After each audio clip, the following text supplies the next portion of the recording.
ہم پہلے کتنے اچھے تھے، ہماری خواہشیں کتنی محدود تھی، کتنے صاف دل ہوا کرتے تھے ہم لوگ. لیکن آج کتنے چالاک ہو چکے ہیں ہم، کتنا جھوٹ بولتے ہیں. پہلے ہم کتنے پیار سے اللہ جی کو بلاتے تھے، اللہ میاں، اللہ تعالیٰ، پیارے اللہ. اور آج لفظ اللہ منہ پہ آ ہی نہیں رہا. ہم کتنے سیدھے سادے اور بھولے بھالے ہوا کرتے تھے نا، کہ اگر ہم سے کوئی غلطی ہو جاتی تو ہم چھپ جاتے تھے، کسی دروازے کے پیچھے، کسی بیڈ کے نیچے، تو الماری کے پیچھے. لیکن آج ہم اپنے رب کی نافرمانیاں کھلم کھلا کرتے چلے جا رہے ہیں. ڈر ہی نہیں ہے، احساس ہی نہیں ہے اس بات کا کہ اللہ دیکھ رہا ہے. چھوٹے چھوٹے فونز ہوتے تھے نا ہمارے پاس، کہ جس میں ہمیں لاک لگانا بھی نہیں آتا تھا. کسی کو نمبر دینے سے پہلے ہم 100 دفعہ سوچتے تھے. اگر کسی رانگ نمبر سے کال آ جاتی تو ہم ڈر کے مارے وہ بھی پک نہیں کرتے تھے.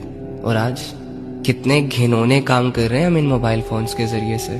لوگوں کی زندگیاں برباد کر رہے ہیں، جوانیاں برباد کر رہے ہیں، اللہ کی حدودوں کو کراس کر رہے ہیں.